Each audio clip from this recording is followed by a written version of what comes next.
When I got married, I told my wife there's a curse in my family. If a woman cheats, she'll get cancer and won't live more than 6 months. She thought I was joking and didn't take it seriously. Later on, I discovered my wife getting a little too friendly with the new intern at her company. I reminded her about the curse. Instead of listening, she got mad and accused me of cursing her on purpose. Feeling let down, I asked for a divorce. She didn't want to split her assets with me, so she tampered with my car and caused a fatal accident. Getting a second chance at life, I decided not to remind her or mention divorce. I just sat back and watched her downfall, then inherited all of her estate. John, can't you stop overreacting? You know Mike is Lily's brother. I only look out for him because of Lily. My wife's impatient voice brought me back to reality. Yeah, I got a second chance at life. I'm back at the moment when I first noticed her flirting with the intern. The last time, when I found out about them, I reminded her of the curse. Wife, I told you when we got married. In my family, if you're unfaithful, you get cancer within 6 months. She dismissed it and accused me of cursing her. John, do you seriously think these threats are funny? Even if it were true, it doesn't relate to me. I haven't cheated. We ended that conversation on a bitter note. Looking back, she hadn't cheated yet, but the signs were there. Why else would I bring it up? We started dating in college, had 5 years of a solid relationship, and got married. Our 2-year marriage was smooth until now, and I deeply cared about her. Even with her wandering heart, I didn't want a divorce. If she could come back to me, we'd be fine.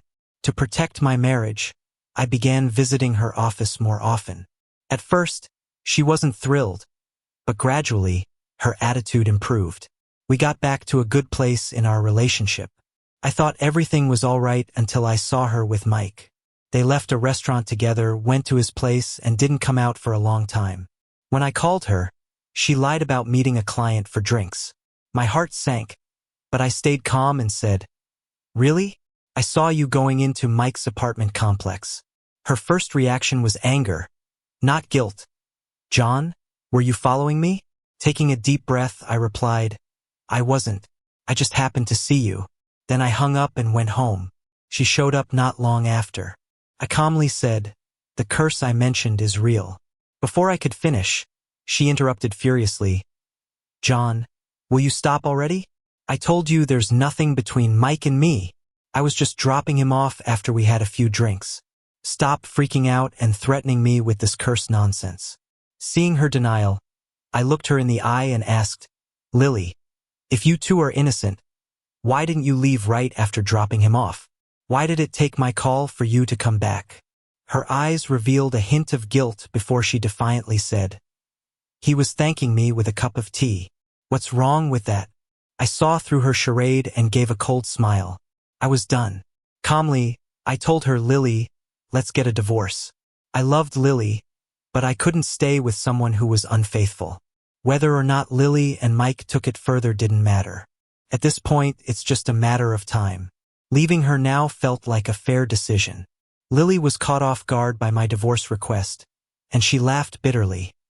"John, trying to scare me with divorce won't work. I'm not afraid of you. If you want a divorce, you'll leave with nothing. You won't touch a penny of my assets."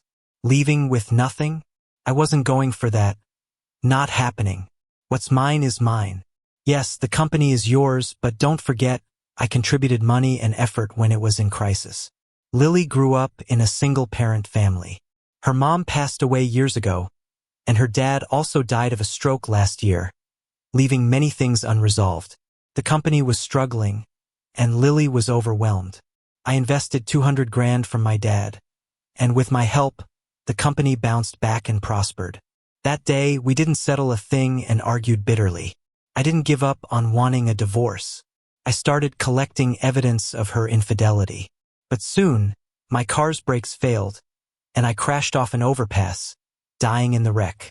After my death, my spirit lingered around Lily, discovering she tampered with my car to avoid splitting the assets through divorce. And she was already in cahoots with Mike.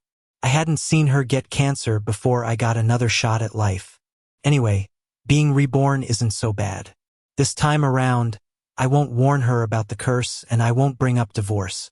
I'll just watch her go down in flames and then take over her inheritance. I took a deep breath, tried to swallow my hatred, and soften my tone, saying something different from my past life. All right, no need to be angry. Honestly, I didn't know Mike was your bestie's brother. Seeing how much you care about him, I just asked to be sure. Now that I know he's your friend's brother, of course, I won't think too much about it. When Lily saw me saying that, she calmed down as well. As long as you're not overthinking it, we're solid, right? You know where my heart is. I couldn't help but feel disgusted inside. After what happened last time with Lily trying to kill me, I know exactly what she feels towards me.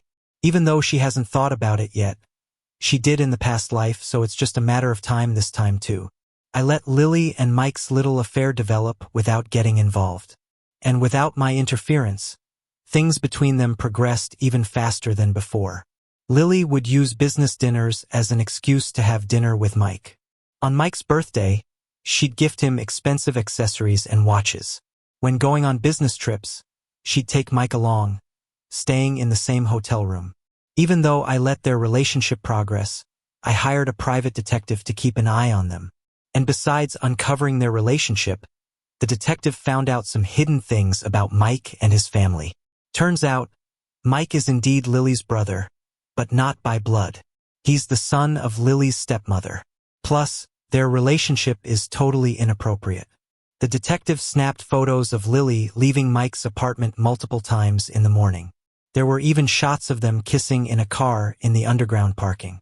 More so, Lily was not just aware of Mike's schemes. It seemed like she actually placed Mike around me on purpose. Clearly, the two siblings had their eyes on more than just Lily. They wanted the company too. If they were just after Lily, fine. But if they're targeting the company, not gonna happen. The company is gonna be mine. Lily's company is a design firm, and I only have a designer position there in name, rarely involved unless needed.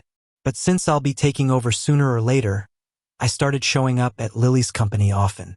Lily figured I must have picked up on her and Mike's thing, and it made her a bit nervous and upset. She couldn't stand the idea that I didn't trust her, even if she had something going on with Mike. Ha! Talk about double standards.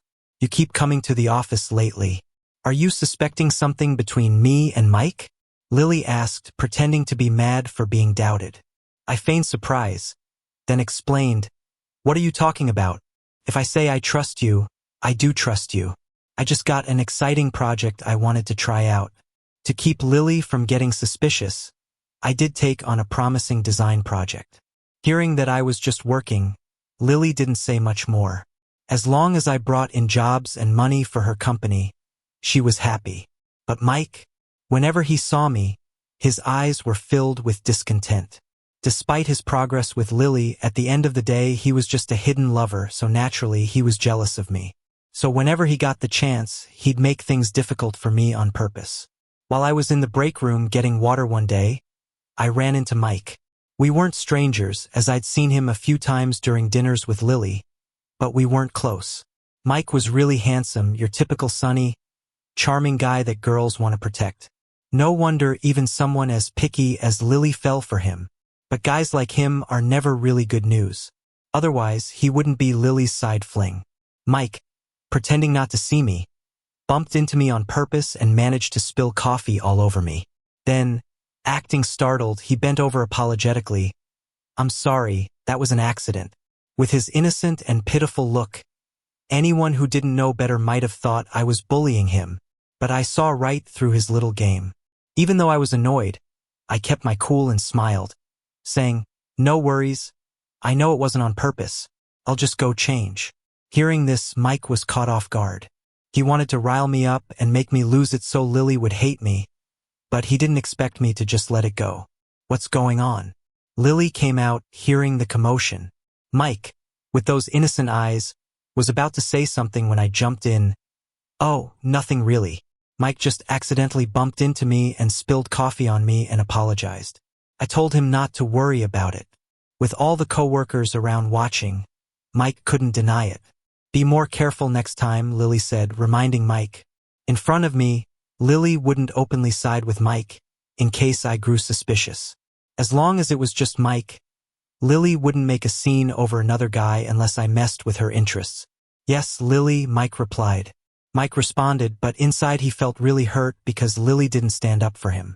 Later that afternoon, Lily made up an excuse about having plans and didn't come home for dinner. Instead, she was out with her side piece. So when I was leaving work, I ran into Mike. He flashed me a smug and provocative look. What a fresh out of college kid. He doesn't even know how to hide all those emotions. But to let their relationship develop smoothly, I just pretended I didn't notice anything. Anyway, since Lily's already practically cheated, getting cancer is just a matter of a month or two. Sure enough, not long after, Lily started feeling stomach discomfort, lost her appetite, and had indigestion.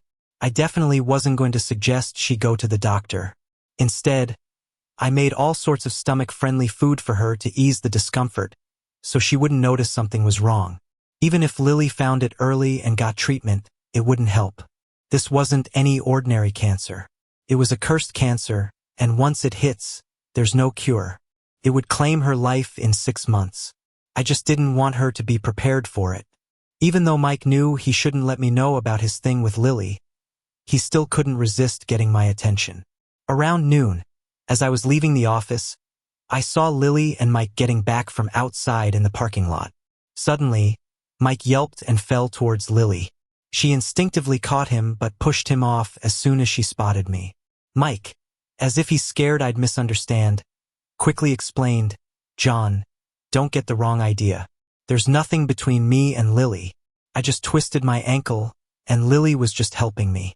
He says don't get the wrong idea, but inside he hopes I do, so I'd have a big fight with Lily. That way she would resent me. I gave a little smile and said, "Look at you acting like I'm super jealous. I saw you twisted your ankle. Lily was just helping. If she hadn't, I'd think she was lacking in grace." Seeing I wasn't upset, Mike was disappointed. But then he started mocking me for being unaware of their betrayal. I wasn't bothered. Lily seemed relieved I didn't misunderstand and explained. I just ran into Mike after finishing an errand, so I brought him back to the office. I nodded with a smile, pretending to believe her. Though Lily kept a professional distance with Mike at work, Mike would intentionally act close to irritate me. The employees noticed something was off and started gossiping about Mike and Lily's relationship. Then Mike came up to me, explaining, "John, there are rumors about me and Lily at the office. Please don't believe them. There's nothing between us. Lily's just looking out for me because of my sister. If it bothers you, I can leave the company and talk to Lily." I reassured him, "Mike, don't worry. I know Lily's helping you out for your sister's sake. Don't worry. I'll talk to Lily and ask her to control the gossip around the office, so it doesn't affect your reputation." Mike looked constipated, internally frustrated, unable to understand why I believed Lily so completely and wasn't getting mad. "I was just worried you'd misunderstand," he said, trying to sound considerate. Of course, he had no issue because otherwise he wouldn't be acting to mislead everyone. He just wanted me to believe him. Later, I went to see Lily, mentioning the rumors at work. I said, "Lily, I trust you and Mike are innocent, but others might make assumptions seeing you too close, which isn't good for either of your reputations. It might be hard to explain to Lily too." When Lily heard about the gossip, she felt a bit guilty but relaxed after hearing I believed in her. She never suspected Mike, just figured their closeness led to misunderstandings. She decided to be more careful in the future. Holding my hand, Lily seemed touched by my trust, saying, "John, thank you for believing in me. I'll be careful. I just wanted Mike to learn from me, so I kept him close." Even though her touch disgusted me, I put up with it to not let her catch on. Anyway, she would soon be dead. The next day at lunch, Lily's friend showed up at our company and, in front of everyone, said, "Lily, has my brother been any trouble while interning here? If he's messed up, just tell him off. Don't hold back because of me." Hearing this, the employees realized they misunderstood Mike's relationship with Lily. Turns out, Lily was just being kind to her friend's brother. After this, nobody gossiped anymore. This was a setup Lily orchestrated for show. But Lily didn't know that Lily already knew about her relationship with Mike. She felt really guilty for not telling Lily about it. So lately, every time Lily needed help, She'd lend a hand without any excuses. It wasn't a big deal, and Lily didn't really mind. Mike was a good student, not causing any trouble. That's good, Lily said. By the way, I wanted to ask for your help with something. If you're free, let's grab lunch together. Sure, I'm free, Lily replied. They headed to a nearby restaurant for lunch. Lily seemed conflicted, like she wanted to say something but held back. Seeing this, Lily said, Lily, just tell me what's going on. You don't need to feel awkward with me. Lily sighed and said, I've asked for your help a lot recently, and honestly, I feel a bit embarrassed. But I don't know who else to turn to. I'm eyeing a project and I'm short on funds, so I wanted to see if I could borrow some money from you. I'll pay you back as soon as the funds come in. How much do you need? Lily asked. 100,000, Lily said. Okay, I'll transfer it to you later, Lily agreed readily. It wasn't a small amount, but it wasn't huge for her either. Relieved, Lily promised, Thank you so much. I promise I'll pay you back soon. Privately, John had already suspected Lily and Mike's intentions for being close to Lily, so he wasn't surprised when the private detective sent him their recorded conversation. In the afternoon, Lily didn't go back to the office. Instead, she went to her apartment with Mike. John acted like he didn't know anything and let them be. Mike was grateful to Lily for lending money to Lily, so they both headed to her apartment and got pretty close. That evening, Lily came home exhausted. At first, she'd feel guilty after being intimate with Mike and would bring John gifts. But over time, she stopped feeling guilty, encouraged by John's trust in her. Little did she know, John was waiting for her to face the consequences. When Lily finally realized she might have a stomach problem, it was quite advanced. At that point, John didn't mind letting her know what was going on and took her to the hospital for tests. The results showed she was in the late stages of stomach cancer. Lily was shocked. She couldn't believe she had stomach cancer. She hadn't thought much about what John said when they got married, about a family curse stating a wife who cheated would get cancer and die within 6 months. She probably forgot John even mentioned it.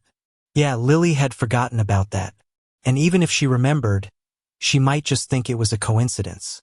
Truthfully, the curse seemed too unbelievable, like an old wives' tale. John used to think the same until he learned about his grandfather and uncle. Both cheated and then died of cancer, one from liver cancer, the other from pancreatic cancer. His dad believed in it from the start.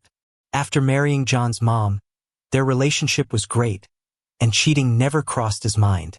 The curse does have a loophole, though. If you divorce before cheating, you're safe.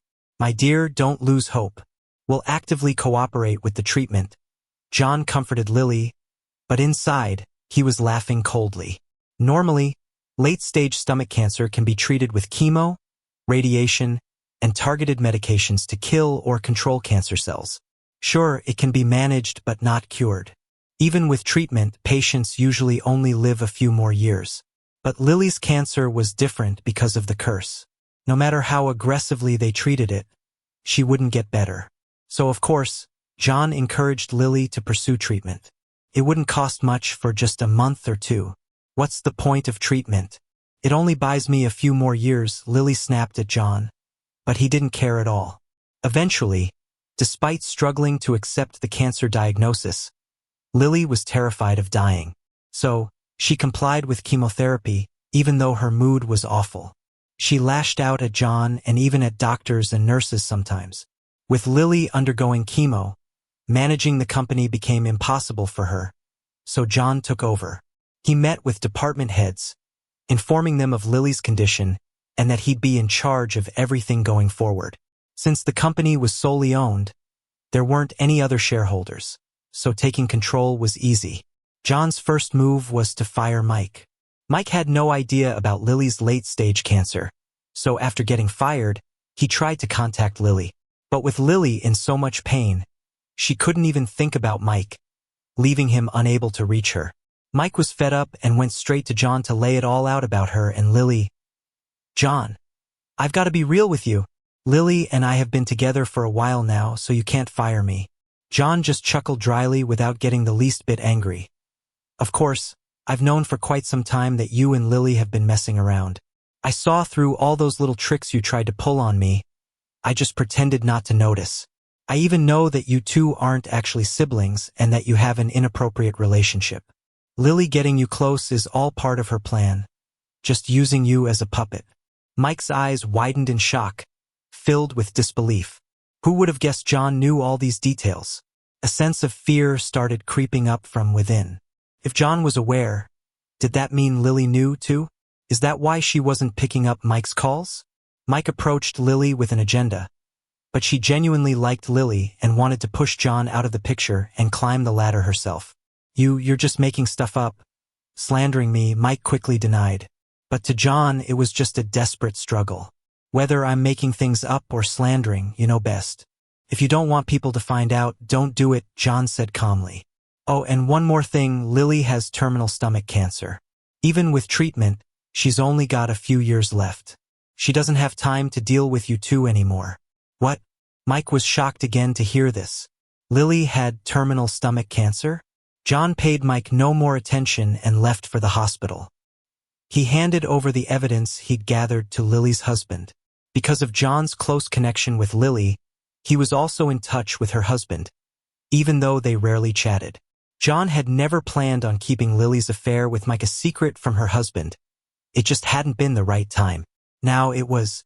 Lily's husband immediately called John after receiving the message with photos and proof.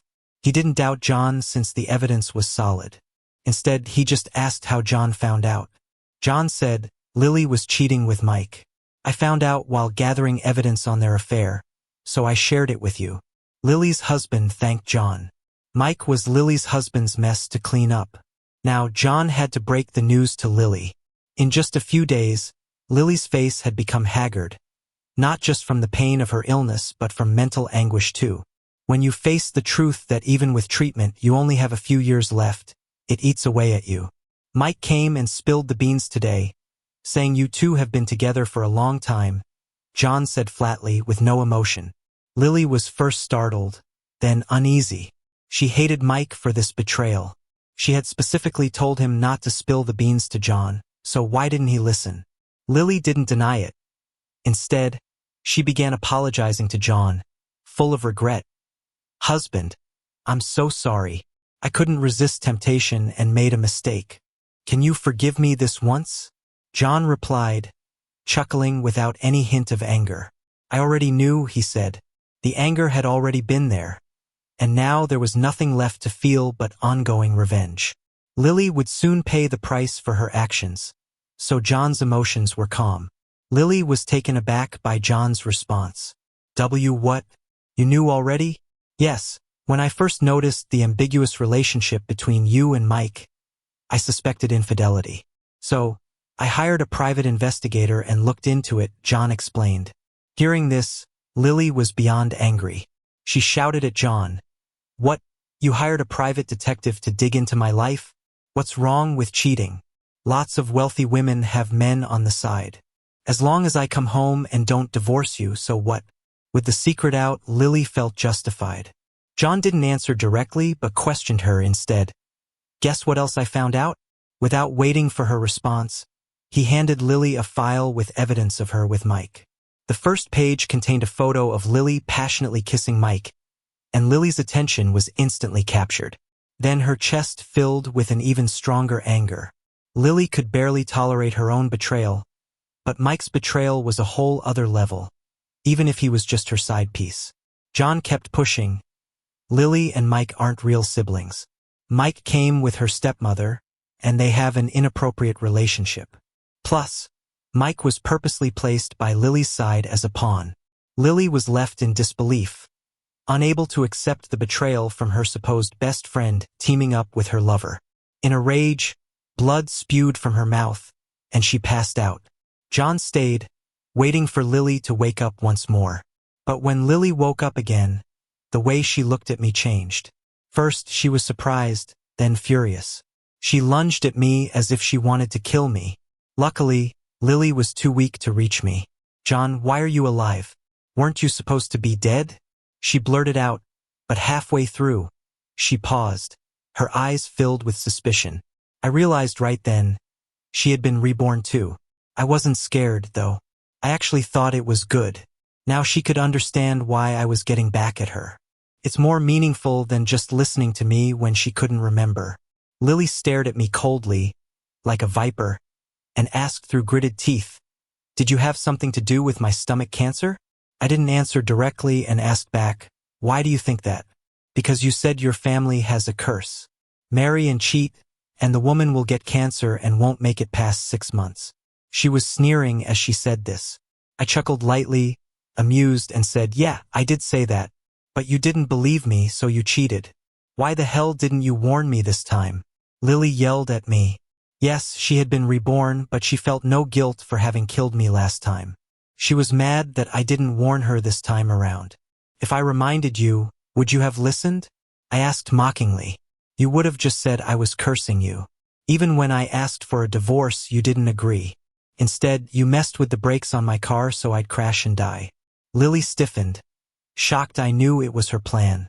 Last time, she didn't believe the curse and ignored my warnings. She cheated anyway. And when she actually got cancer that couldn't be cured, she didn't survive 6 months. She thought it was a coincidence until she woke up this time, found herself alive while I was fine, yet she still had cancer. She guessed I had been reborn too. And this time, I didn't warn her about the curse and watched as she cheated and got cancer. After reliving the cheating and cancer, she had to finally believe it was real. But she couldn't accept it. Why not let her be reborn a little earlier so she could have divorced me before cheating? Suddenly, Lily looked at me, almost pleading, "John, since it's your family's curse, you must know how to fix it, right? If you can help, I'll divorce and give you half my assets." She was willing to split her assets to stay alive. I sneered, "Even if there was a cure, which there isn't, why would I help you? Do you think I'd be cool with you killing me last time? Besides, once you're dead, all your assets are mine. Why settle for half with a divorce?" Lily fumed, "You're fine now, aren't you?" She didn't believe the curse was unbreakable and figured I was letting her die on purpose. I countered, "Just because I survived doesn't erase what happened. Unless we get another do-over, this lifetime you're stuck with my payback. It's actually great you came back too. Now you know exactly why you ended up here. Makes my revenge sweeter. You." Lily glared at me, wishing she could kill me, but she couldn't do anything at that point. Since Lily had been reborn, I stuck around to watch her, ensuring she couldn't pull any tricks while I was gone. Lily wanted to seek help, but with me keeping an eye on her, she had no chance. When the doctor came, she tried to say I was out to get her. But stomach cancer isn't something someone can just cause, so they ignored her and thought she was having a mental breakdown, giving her a sedative. Over the next 2 days, her cancer spread rapidly. With organ failure, she lost the energy to fight. Before long, she died with a mix of pain and frustration. With no parents or children, I became the sole heir to her estate as her husband. Revenge complete, I found my peace. Learning about Lily and Mike's affair caused a scandal that ruined their reputations, and Mike and his stepmom got kicked out of the family. I told my parents what happened after Lily died, but left out the rebirth part to spare them worry. They thought she got what she deserved. Because of the curse, I didn't remarry. But I wanted kids, not wanting to be alone forever. So I adopted 2 kids through the proper channels. I hope they grow up happy, far from all the drama and curses.